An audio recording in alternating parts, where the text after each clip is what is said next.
누군가가 나한테 얘기가 딱 오잖아요. 그러면 사람들은 그러니까 그냥 이렇게 무의식적으로 그 책임을 내가 확 받아요.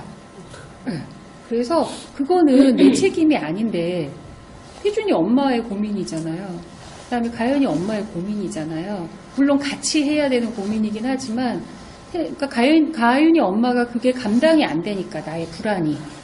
왜냐면 막 이렇게 가연이가 막 얼마나 아플까라는 그게 이제 감당이 안 되니까 내가 갖고 있지를 못하고 어떻게 해야 되냐면 바깥으로 던져야 된단 말이에요. 그럼 던질 때 가장 잘 받아줄 수 있는 사람은 남편이나 아내란 말이죠. 그래서 확 이제 던졌을 때 던지면 이제 그걸 받은 사람은 그거를 받고 나서 어떻게 하고 싶냐면 받고 나서 이거를 어떻게 나도 사실은 받으면 내 불안도 있는데 남의 불안을 받으니까 이게 더 증폭이 돼버린단 말이에요. 그럼 증폭이 되면 방법은 이제 여러 가지가 있는데 제일 많이 하는 게 확 같이 던져버리는 거죠. 이거 네 거야. 이러면서 이제 던질 때 내 불안까지 같이 던져서 이게 너 때문에 이게 됐잖아. 이렇게 되는 거거나 아니면 혜준이 아빠처럼 또는 가윤이 아빠처럼 이거를 이게 불편하니까 빨리 이제 해결 차차 이렇게 하면 해결이 돼 끝. 이제 이거 나 불편한 거 싫어. 이 마음 때문에 사실 그렇게 상호작용이 왔다 갔다 하는 거라. 근데 이제 이게 부부 사이에만 이러면 되는데, 부부 사이의 패턴이라는 건 내가 여태까지 살아왔던, 그냥 사람하고의 패턴이 다 그래요.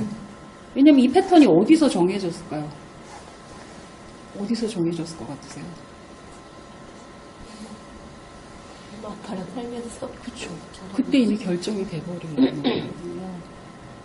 그러니까 최근에 저랑 같이 공부하는 이제 선생님이 그 선생님이 이제 자기 상담하는 내담자 중에 한 사례를 이렇게 꺼내놨는데 어떤 거였냐면 아이가 그러니까 내담자가 와서 자기 애가 그러니까 22개월이래요. 근데 밤에 잘 때마다 하고 운대요. 그러니까 왜 애들 영화 3통 하듯이 왜 막 갑자기 막 이렇게 울잖아요.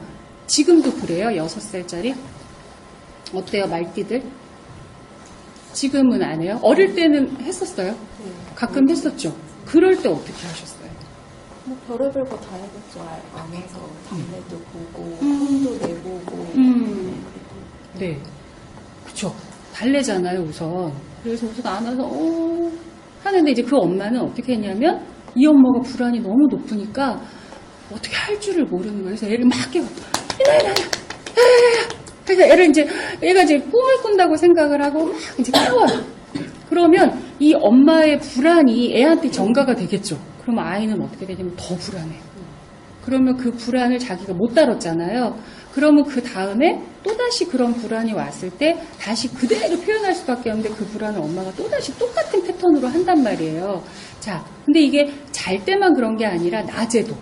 아이가 엄마랑 상호작용을 할 때 이제 불안을 엄마한테 표현을 했을 거 아니에요. 애들은 불안을 어떻게 표현하냐면 다 울음으로 표현하잖아요. 뭔가가 무서워도 울고 뭔가가 안 좋아도 울고 내가 욕구가 안 채워져도 이게 다 불안이 오기 때문에 하는 건데 그럴 때 부모가 그 불안을 확 받았을 때 그 부모는 두 가지죠. 불안을 어떻게 하냐면 내 불안까지 확 던져주거나 아니면 빨리 해결책을 해서 없애버리거나 이제 이 두 가지잖아요. 근데 그 엄마는 깨워가지고 자기 불안을 던짐과 동시에 빨리 이거를 해결해서 이 울음을 끝나버렸으면 이제 하는 거예요. 그러면 평소에 이제 그런 패턴으로 해서 아이가 크잖아요. 그럼 어릴 때는 엄마가 막 이렇게 해서 깨워줄 수 있어요. 자, 깨워줬는데 애가 컸어요. 애가 크면 누군가가 자기를 깨워서 뭐 이렇게 잠을 깨게 하거나 이게 아니라 온전히 어떤 불안이 왔을 때 그걸 자기가 다뤄야 되는데 이 불안을 다루는 방법을 이 아이는 못 배웠을 거라는 얘기죠. 그럴 때 그럼 부모는 어떻게 해줘야 되냐면 애가 이제 울어요. 애가 우는 이유는 모든 아이들은 눈을 감으면 어떤 생각이 드냐면 죽는구나 이렇게 느낀대요. 그러니까 아이들은 세상에서 이렇게 뱃속에 있다가 이제 태어나는 순간에 빛이 되게 밝았잖아요. 그랬는데 빛을 보면서 이제 막 이렇게 뭔가가 자기가 살아있는 느낌이 오는데 이렇게 눈을 딱 감는 순간에 다 깜깜해지잖아요. 그러니까 아이는 이렇게 어릴 때는 두 가지밖에 없잖아요. 내가 살거나 죽거나. 그러면 이제 깜깜해지면 죽는다라고 생각을 하기 때문에 애들이 그래서 자기를 싫어한대요. 자면 죽는 거니까. 그러면 이제 잘 때 자기는 죽을까봐 두려워요. 그 다음에 자면 이제 무의식이 막 올라오잖아요. 의식이 이제 잠재돼 있다가, 그러니까 의식을 누르고, 낮에는 의식으로 눌렀는데 그 의식이 이제 잠이 들어버리니까 무의식이 막 올라오면서 온갖 공포들이 막 올라와요. 그러면 이제 막 누구를 미워하고, 막 누가 나를 먹을 것 같고, 나를 누가 잡아먹을 것 같고, 이런 공포들이 올라와서 이제 그런 꿈을 꾸는 건데, 그럴 때 그 불안을 부모가 어떻게 되냐면, 우리 애기, 아유, 꿈 꿨어. 아유, 세상에, 무서웠어. 이러면서 이제 아이를 이제 계속 이렇게 만져줘야죠. 아유, 그랬어. 우리 애기, 아유, 무서웠어. 그래서 울었어. 근데 이거 하기 전에 우선은 애가 신체적으로 뭐가 문제가 없나? 배가 고픈가? 아니면 뭐 어디가 기저귀가 안 좋나? 이거를 먼저 다 기본적으로 해본 다음에 그래도 애가 운다. 그러면 그거는 이제 아이가 심리적으로 불안해서 우는 거니까 만져주면서 우리 애기 불안했어. 아니면 안아주면서 그랬어. 아유 그렇게 무서웠어. 세상에 괜찮아? 엄마 있어. 아빠 있어.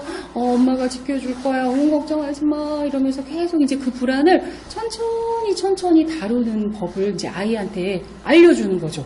그러면 아이는 누군가가 나는 불안을 다룰 수는 없지만 엄마가 아빠가 누군가가 제3자가 이렇게 불안을 나를 다뤄줘요. 그러면 그게 이제 이렇게 반복이 되잖아요. 그러면 낮에도 어떤 일이 있었을 때 부모가 그랬어. 그래서 네가 그냥 화가 났어. 그래서 네가 그랬구나. 네가 그런 마음이었겠구나. 이러면서 이제 이 불안을 다뤄주는 연습을 통해서 나중에 아이가 이제 혼자 컸을 때 저처럼 이제 불안이 훅 올라올 때 어떻게 하겠어요? 괜찮아. 그렇죠. 네가 불안하구나. 남편이 계속 일을 못할까봐 되게 불안했구나. 혹시 네가 경제적으로 어려워질까봐 불안하구나. 그거를 이제 스스로 자기가 자기를 다루는 법을 이제 알게 되는 거예요. 근데 이제 그게 안 되는 사람은 그 불안이 오면 압도가 돼요. 압도된다는 건 뭐냐면 쓰나미 있죠. 그러니까 인간에게 불안이 압도된다는 건 쓰나미로 근데 그게 어린애한테는 사실 더한 거거든요. 정말 그야말로 그냥 이렇게 잡아먹히는 듯한 그런 느낌으로 불안이 다가오는 거기 때문에 그걸 이제 부모가 다뤄줘야 되는데, 자, 아까 이제 가윤이 엄마랑 가윤이 아빠가 뭐라고 하셨냐면, 아이가 입양 사실을 얘기했을 때, 알겠어. 했단 말이에요. 그때 가윤이의 마음은 어땠을까요? 어땠을까요? 5살 가윤이.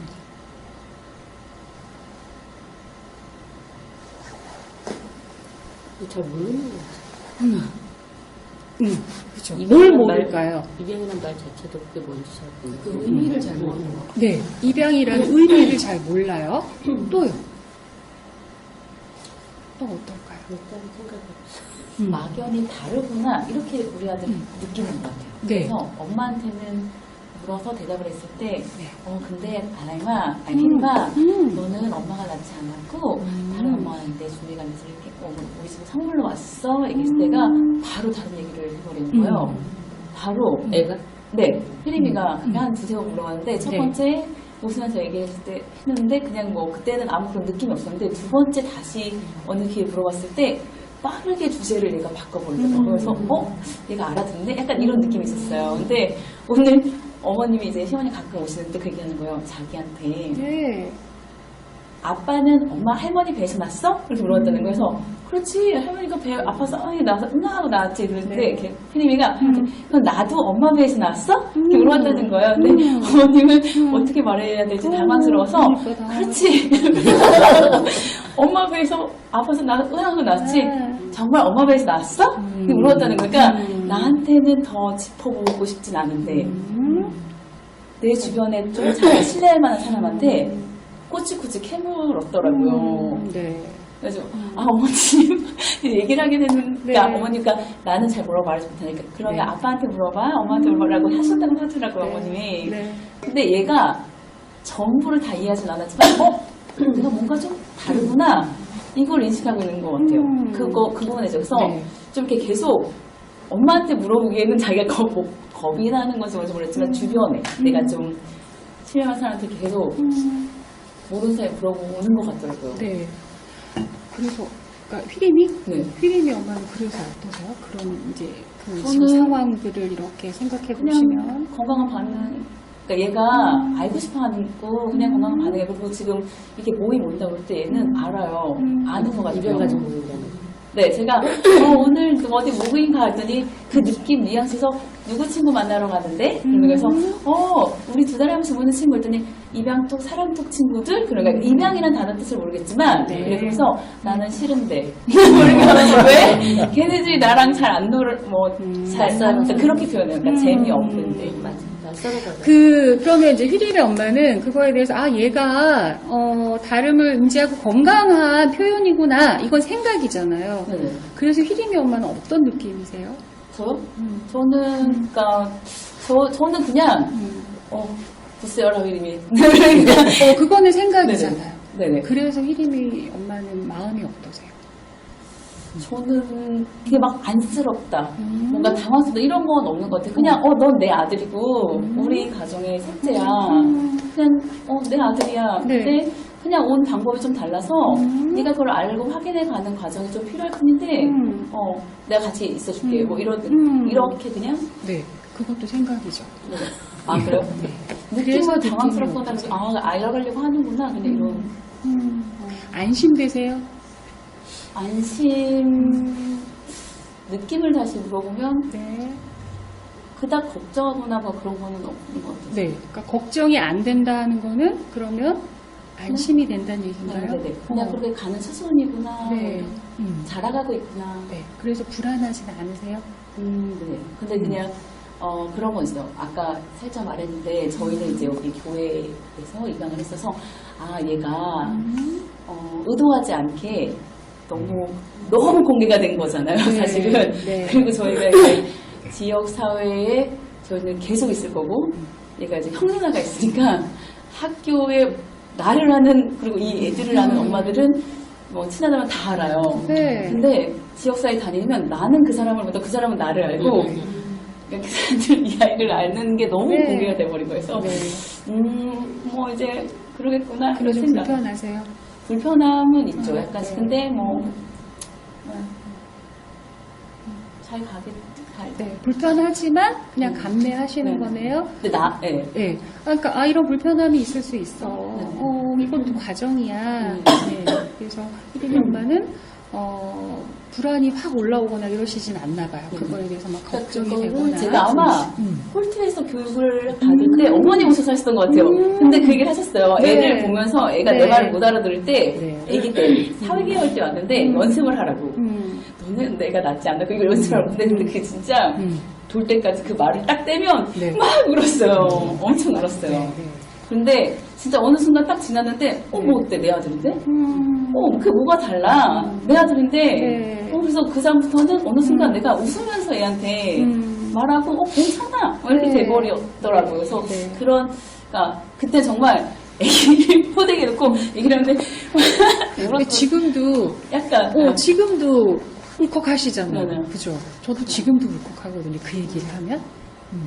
그거는 왜 그럴까요? 왜 그럴까요? 왜 울컥하세요? 아무래도 얘가 겪어야 하는 게 좀 제가 이해할 수 그러니까 같이 제가 이렇게 머리로 말하는 대로 이해할 수 있지만 내가 얘를 공감해주면서 그 아픔에 있어주지 못하는 거잖아요. 내가 겪어보지 않은 영역에 얘는 이제 그런 생각을 겪어야 하는데 그런 안타까움이 맞아요. 그러니까 우리는 부모기 때문에 사실 100% 얘를 다 해결해주고 싶어하는 욕구가 있어요.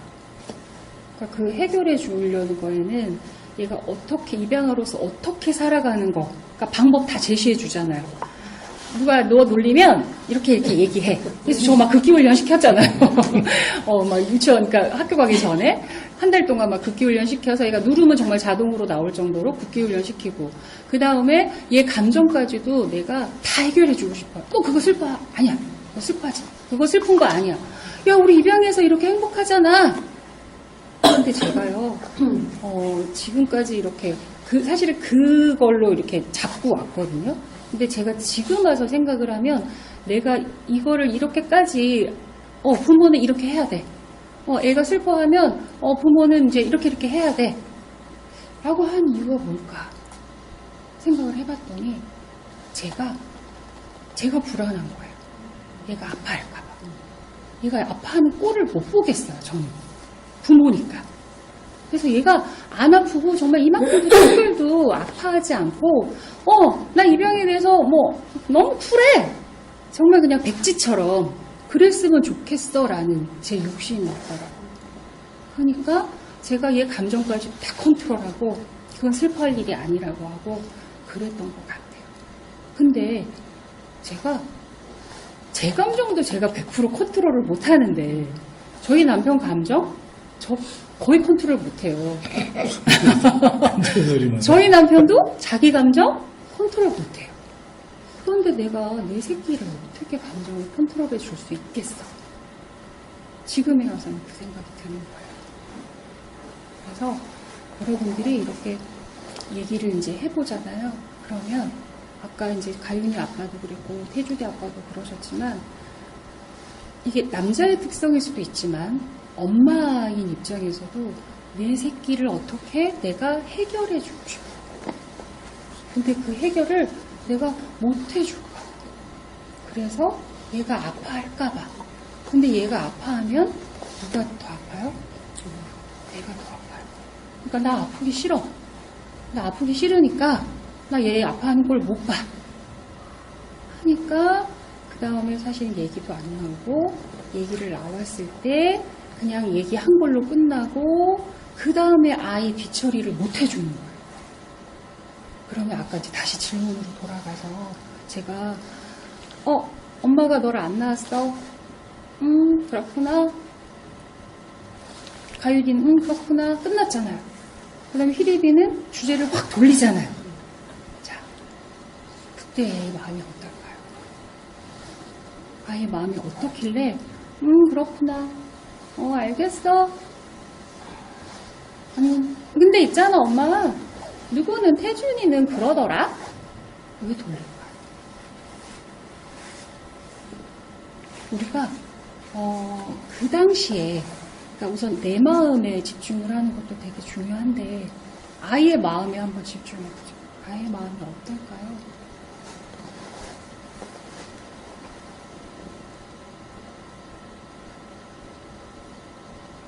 어떨 것 같으세요, 가연이? 혼란스럽고 피하고 싶을 것 같아요. 왜 피하고 싶을까요? 뭔가 말을 할 때 엄마의 표정 같은 걸 아이도 보고 있잖아요. 그러니까 그게 느껴질 것 같아요. 제 마음이. 지금 되게 혼란스럽고 이걸 굳이 꺼내고 싶지 않지만 꼭 해야 되는 얘기 그런 느낌으로 알 것 같아요. 아이가. 혼란스러워. 왜 혼란스러울까요? 그리고 엄마도 피하고 싶어. 엄마도 별로 얘기하고 싶지 않구나. 근데 얘기하고 싶지 않은 엄마의 표정에서 아이는 뭘 느낄까요? 뭔가 불안해요.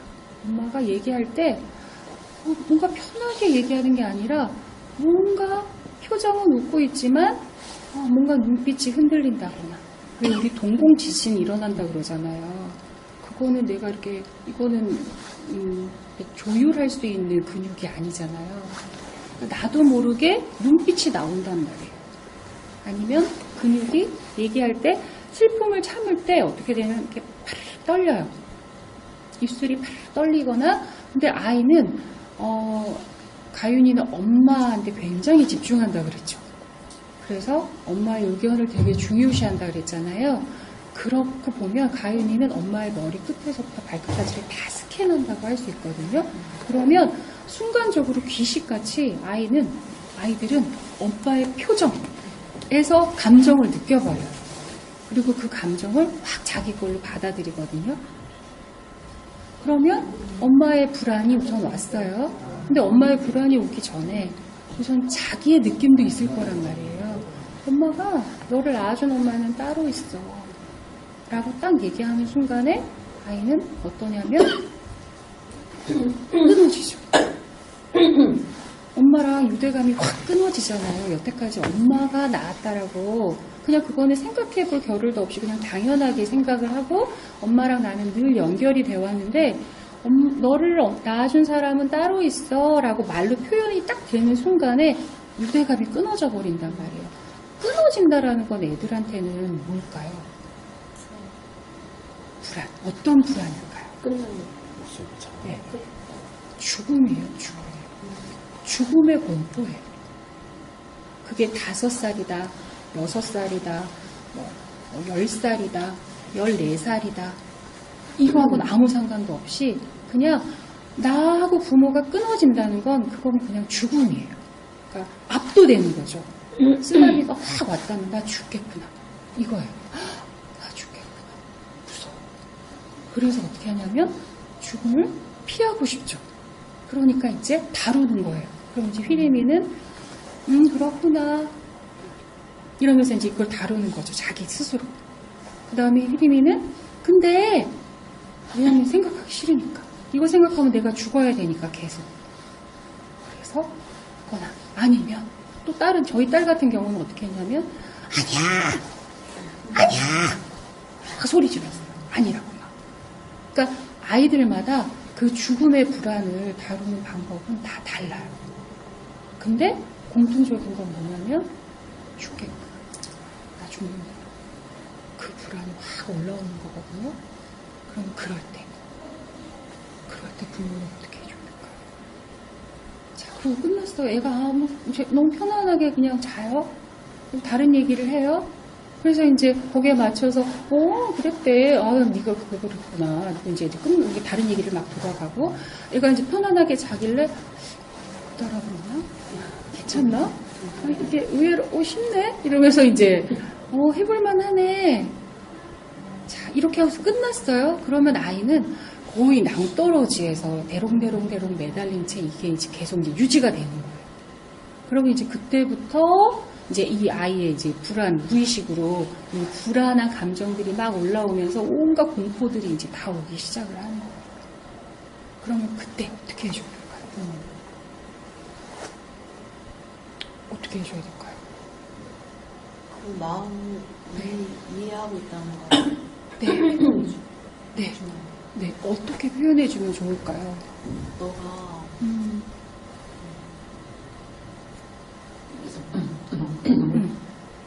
그래서 슬퍼 이렇게 마음을 헤아려 주라고 저희는 계속 배웠잖아요. 입양뿐만 아니라 뭐 다른 일이 있을 때도. 그래서 저는 하람아 너는 그래서 슬퍼 이렇게 물어본 적이 있었거든요. 그럼 하람이 뭐라 그래요? 아니 그렇게 얘기해. 그다음에 이제 끝. 저희는 이렇게 마무리. 네.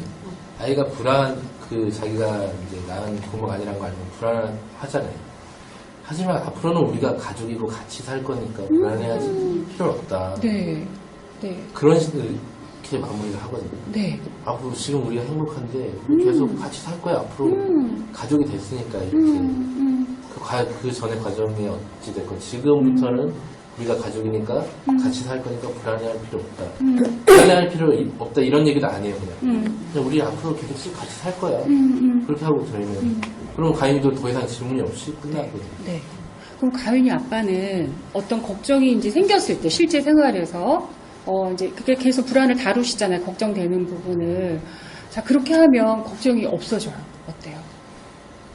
저는 믿어요, 가윤이. 좀 믿으려고. 가윤이에 관계된 거 말고, 이제, 가윤이 아빠 개인적인 거에서 일을 할 때 아니면 가윤이 엄마의 사이에서 뭔가 불편하고 불안한 게 걱정이 확 생겼어요.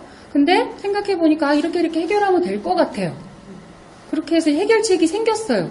그럼 그걸로 끝나요? 어때요? 일단 그냥 하죠. 아이디어가 떠오르면 그대로 해서 해결이 되면 네. 깔끔하게 끝나는 거고 네, 안 되면 네. 또 조금 바꿔서 또 해보는 거고. 네. 그렇죠. 그게 가능한 건 가연이 아빠가 여태까지 살아온 중에 경험이 되었기 때문에 그런 거예요. 근데 아이들은 경험이 있어요, 없어요? 여태까지 이제 5년, 뭐 예를 들어 그러니까 5살에 얘기했다 그러면 얘가 살아봤자 3년 몇 개월, 끽 해봤자 4년이거든요. 그러면 4년 동안 얘가 경험한 것 중에서 뭔가 걱정이 생겼을 때 그거를 해결책이 부모를 제시해줘서 그 해결책으로 해결이 된 경험이 몇 개나 있을까? 그런데 그런 게 있다 하더라도 지금 엄마가 너를 낳지 않았어 라는 거는 얘가 4년 동안 경험한 중에 가장 핵폭탄인 거죠. 핵폭탄. 얘의 삶을 쥐고 흔들 수 있는, 내가 죽느냐 사느냐가 다시 결정될 수 있는. 그렇기 때문에 얘는 경험이 없어요. 그래서 우리는 그래도 가족이야? 너는 엄마 아빠가 안 낳았지만 우리는 그래도 너의 엄마 아빠야. 죽을 때까지 너를 책임지고 사랑할 거야. 자, 그러니까 안심해 한다고 해서 이 마음이 없어지는 게 아니에요. 그래 계속 가요. 그러면 어떻게 되냐면 노래 가사에 나와요. 장혜진 노래에 나와요. 뭐가 있을까요? 장혜진 노래 유명한 거 있어요. 네? 뭐죠? 목소리가 자꾸 그러면 기억하지는 않아도 지워지지가 않아요. 이 노래 아시죠? 이게 바로 뭐냐면 무의식이에요. 그러니까 내가 기억은 안 되는데 뭔가 잊혀지지가 않아요. 근데 그 잊혀지지 않는 건 평소에는 잘 몰라요. 모르는데 언제 훅 올라오냐면 비슷한 상황이 왔을 때. 그럴 때 이 불안이 훅 올라오면서 다시 예전에 그 상태로 돌아가 버리는 거예요. 확 돌아가는 거예요. 확 돌아갈 때 그 잊혀지지 않는 게 뭐냐. 사건이 아니에요. 사건이 아니라 뭐냐면 감정.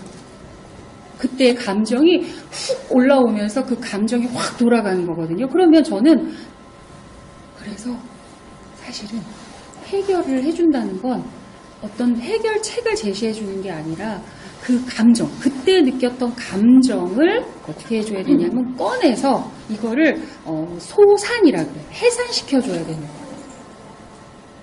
그러면 이제 아이가 이렇게 슬퍼? 이제 이렇게 묻는다 그랬잖아요. 근데 그 감정은 아이들이 잘 몰라요. 이게 슬픈 건가? 이게 내가 화가 난 건가? 이게 무서운 건가? 왜냐하면 감정의 색깔도 잘 모르고 그 다음에 감정에 대한 단어를 잘 몰라요.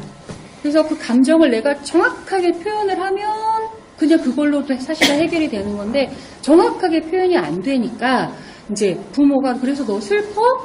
라고 표현을 해주면 얘는 이렇게 아까 태준이 아빠가 가윤이 아빠가 뭔가를 해결을 해줬는데 그게 마치 정확한 해결이 아닌 것 같은 그래서 짜증이 나는 그럴 수 있거든요. 그래서 그럴 때는 그냥 부모가 얘 마음을 우선은 이렇게 뭐라 그럴까요? 우리가 이제 넘겨짚는 거잖아요. 정확하진 않지만 얘가 되게 불안하겠구나.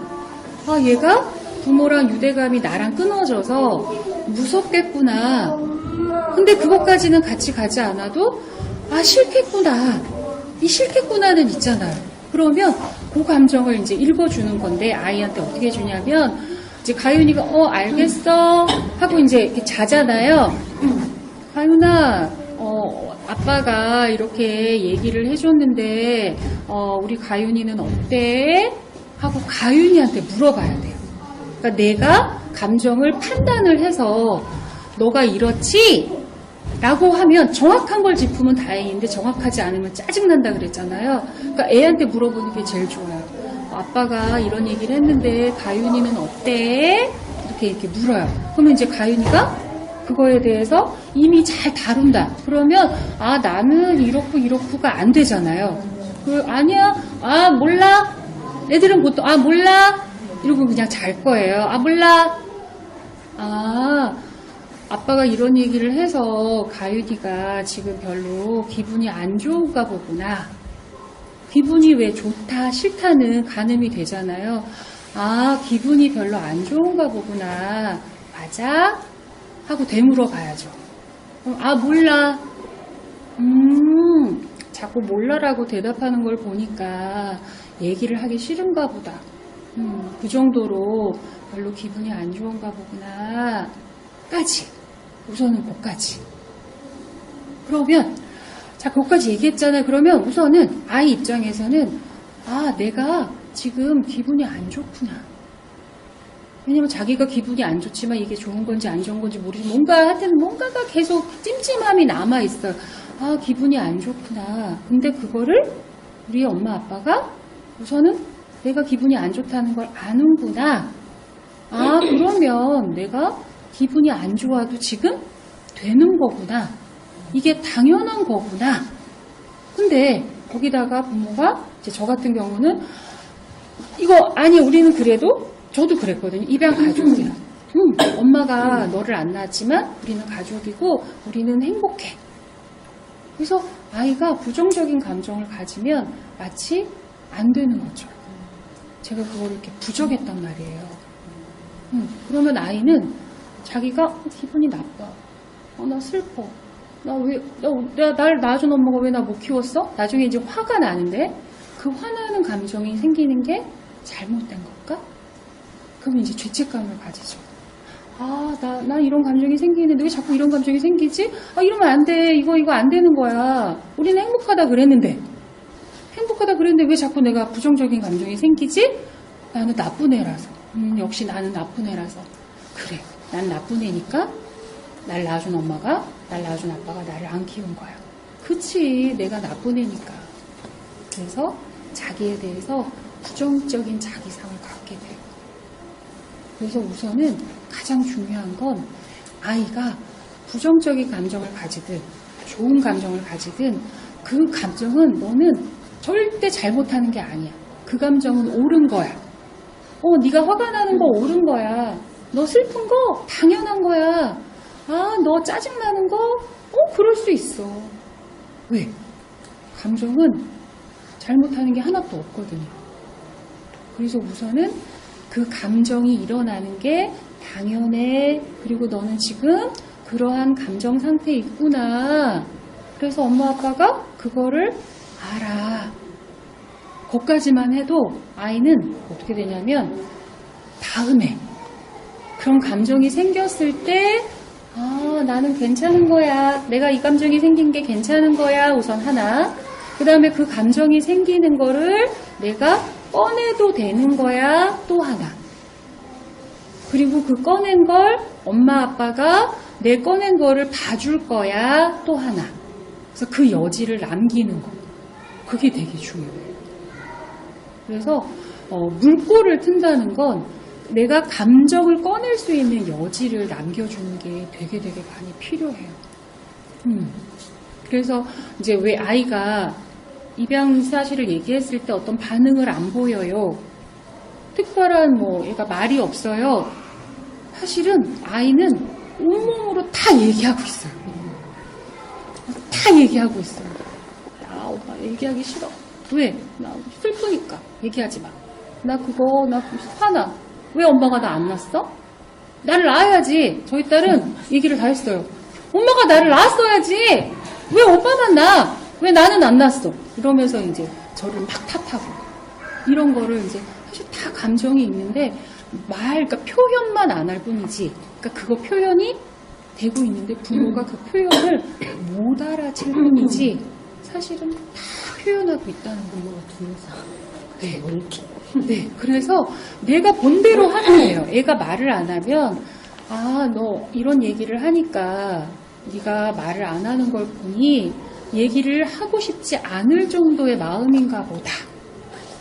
이것도 감정 알아주는 거예요. 너 슬프구나, 너 싫구나, 너 화가 났구나가 아니라 네가 다음 말을 안 하는 거 보니까 말을 안 할 정도의 마음이 들었나 보다. 이것도 감정이에요. 그러면 애가 내가 얘기를 안 하는 게 지금 당연한 거구나. 그렇구나. 그럴 수 있지. 그러면 네가 얘기를 혹시 하고 싶은 때가 오면 엄마한테, 아빠한테 얘기할 수 있어. 그때까지 엄마, 아빠 기다려줄 수 있어. 여지를 주는 거예요. 그러면 아이가 이제 그 다음에 그 얘기가 아니더라도, 왜냐면 이건 핵심 그 주제이기 때문에 사실 쉽게 꺼내지를 못해요. 왜냐면 꺼냈을 때 그 부정적인 감정을 또 확 받아야 되기 때문에 이거는 피하고 싶은 주제예요. 그러면 아이는 어떻게 하냐면 주변부터 돌아요. 그래서 저희 단영이는 불안이 없어요. 저는 불안이 너무 없는 것도 문제인데 사람은 적당히 불안이 있어야 돼요. 그래야 대비하고 노력하거든요. 근데 저희 딸은 불안이 없어서 공부를 열심히 안 해요. 그러니까 시험에 대한 불안이 없기 때문에 왜 없겠어요. 있겠지만 이제 제가 막 시험을 못 봤다고 막 점수 받고 혼을 내거나 이러는 게 아니니까 그 불안은 없는 것 같아요. 그래서 70점을 맞아도 너무 좋아. 56점을 맞아도 엄마 나 지난번에 50점 맞았는데 나 6점이나 올랐어. 잘했구나. 이제 여기서 물어볼 거지. 다음엔 60점 맞을 수 있겠네. 막 이제 저희들 진짜 죄정신이야.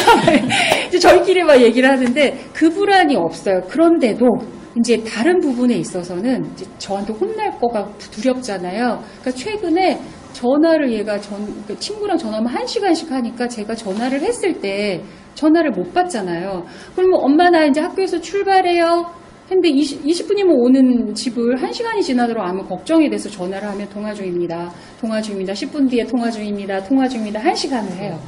슬슬 성질이 막 올라와서 이제 문자를 보내는 거 당장 전화 끊고 엄마한테 전화해. 이제 또 10분 있다가 너 계속 이런 식으로 하면 전화 뺏는다. 이제 협박이 나가죠. 전화 뺏어야겠구나. 그래도 뭐 이게 메시지가 띵띵 안 가나 봐요. 근데 이제 전화를 1시간 뒤에 끊고 집에 이제 오면서 받겠죠. 나 이제 죽었구나가 되잖아요. 집에 딱 들어오면서 엄마 죄송해요부터 안 해요. 왜냐하면 딱 이제 맞닥뜨렸을 때 어떻게 되겠어요? 죽잖아요, 자기는. 핵심이잖아요. 핵심 주제잖아요. 그럼 그걸 어떻게 해야 되냐면 피해야 되죠. 그래서 주변을 공략해요. 걔를 레오야 언니 왔어. 이러면서 이제 이렇게 눈치를 슬 보는 거죠. 집안 분위기가 어떤가, 엄마 표정, 아빠 표정이 어떤. 레오야 언니 보고 싶었어. 이러면서 이제 이렇게 하는 거죠. 그러니까 아이들도 핵심 주제로 다가가지 않아요. 근데 그건 우리도 마찬가지죠. 저도 남편이 화나면 남편한테 가서 당신 이것 때문에 화났어? 못해요. 왜냐면 부정적인 게 서로 막 오가니까 그거 피하고 싶어요. 그래서 저도 이렇게 눈치를 보다가 다른 걸로 먼저 이렇게 당신 밥 먹을래? 우리 이제 이렇게 하잖아요, 부부간에. 이게 주변을 도는 거거든요. 그러니까 아이도 핵심 주제로 엄마 그래서 나를 안 낳았어? 나 낳아준 엄마가 따로 있어? 이걸로 들어가야 되는데 이걸로 가면 너무 아프니까 우선은 피하고 그 다음에 이제 뭐 하냐면 이제 그 주변의 다른 감정부터 먼저 조금씩 이제 다루는 연습을 하는 거예요. 그럴 때 아이가 이거 핵심 주제로 이렇게 올 수 있도록 주변 감정부터 이렇게 다루는 연습들을 부모가 해줘야 되는 거죠. 그래서 우리가 지금 말띠가 6세잖아요. 6세의 특징들을 좀 아시면 좀 아이들하고 이렇게 소통하기가 좀 편하실 것 같아서 보이세요? 네. 보시면 이게 이제 여러 학자들이 이론이 거의 수백 가지가 된대요. 근데 그 중에서도 되게 유명한 이제 아주 제일 많이 쓰이는 것 중에 하나가 이 에릭슨의 심리사회적 발달 단계라는 건데, 그러니까 대두되는 사람이 프로이트의 심리 성적. 이거는 이제 뭐냐면 그러니까 리비도라 그래서 쾌감을 느끼는 부위가 이제 아이가 태어나서 어디에 붙느냐에 따라서. 그래서 처음에 아기는 입에 붙잖아요. 뭐든지 다 빨고 손 놓고 막 입으로 다 느끼잖아요. 그러니까 요 입 부간기라 그래서 쾌감을 입으로 느끼는 시기가 처음에 오고 그 다음에는 항문. 그래서 이제 배변기 왜 똥이 이렇게 빠져나가면서 그 대장을 쫙 긁는데요. 그럴 때 그 쾌감이라는 게 어디에 붙느냐에 따라서. 그 다음에는 뭐냐면 남근기라 그래서 이제 여기 다음에 남근기라 그러는데 요즘은 이제 남근기는 그 프로이트가 붙인 건데 그게 약간 남성주의적이다. 이래서 요즘은 어떻게 하냐면 그냥 성기기라 그래요. 그래서 남자에는 이제 그 남근, 여자에는 또 여자의 성기가 있잖아요.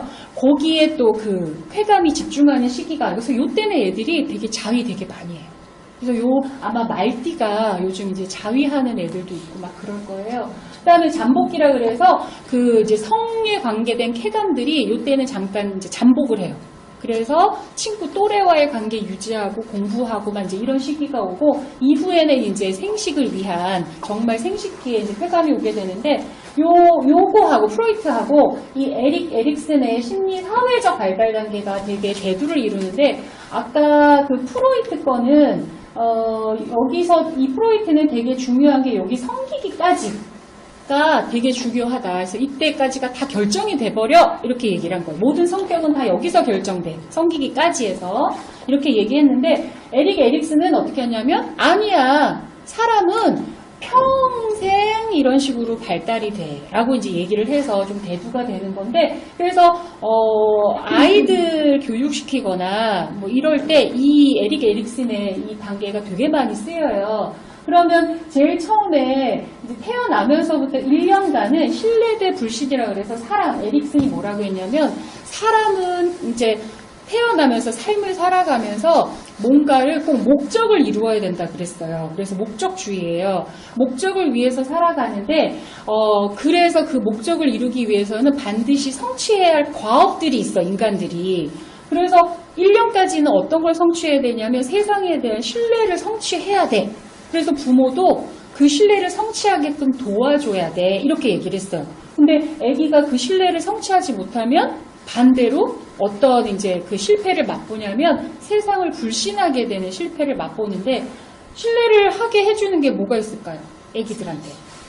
네. 선물 사준다고 그랬을 때 사준 거. 네, 아기 1년 됐는데? 영계로서부터 1년인데? 그렇죠. 먹고, 자고, 싸고, 요거를 만족시켜줘야 돼요.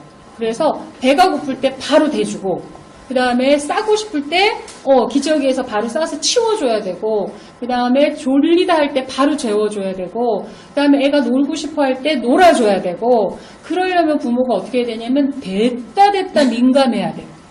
완전 민감해야 돼요. 그래서 애가 이렇게 뭐 반응을 보이는 거 있잖아요. 그거에 대해서 엄청나게 캐치를 팍팍팍 해야 되는데 자 문제는 아까 기질 얘기했잖아요. 애기들이 기질이 다 다른데 순한 기질의 아이들 어때요? 순한 기질의 아이는 어떨까요? 순한 기질 우리 애가 순한 기질이다 하시는 분 둘째 그래서 어때요? 표현 안 하고 그냥 놀래요. 네. 돌려서 말해요. 돌려서 말하고 애기 때 그냥 애기 때 어땠어요? 그러니까 모르는 거죠, 엄마는. 잘 자고, 잘 먹고, 그냥. 그쵸? 울지 잘 울지 않아요. 네, 잘 먹고, 잘 자고, 잘 싸고. 그래서 이런 순한 애를 키우는 엄마, 아빠들은 한 트럭을 갖다 줘도 키우겠어. 이렇게 얘기를 해요. 그래서 사실 너무 좋아요. 그래서 잘 적응해요, 어딜 가서는. 잘 적응하는데, 자, 잘못 키우면 이런 애들은 어떻게 되냐면 방치돼요. 왜냐하면 분명히 얘도 감정을 느껴요. 그러니까 뭔가 불편해. 나 여기 옷이 배겨가지고 불편한데 그러니까 몸에서는 느끼지만 이거를 이렇게 인지하지를 못해요. 인지하지 못하니까 순한 거거든요. 인지를 못하면 어떻게 되냐면 표현을 못해요. 인지를 하고 불편해 이렇게 울어하면 왜 우리 애기 어디가 안 좋았죠 해는 되는데 인지를 못하니까 그냥 그 불편한 곳에 누워있고 똥 싸서도 이렇게 뭉개고 있고 이렇게 돼요. 그러면 이제 방치가 되면 어떻게 되냐면 아이가 감정 느낀다 그랬잖아요. 느끼면 감정이 생기는데 그 감정을 해결할 수 있는 기회를 못 만들어요. 그래서 까탈스러운 애들을 키우는 부부는 힘들어요. 왜냐면 주장이 확실하거든요. 좋고 싫다가 확실해요. 그래서 저희 막내딸은 까탈스럽다 그랬잖아요. 어제도 뭐 밥 먹는데 저희 남편이 뭐 감자탕 먹을래? 뭐 느끼해. 뭐 먹을래? 아 그거는 싫어. 어제 먹었어.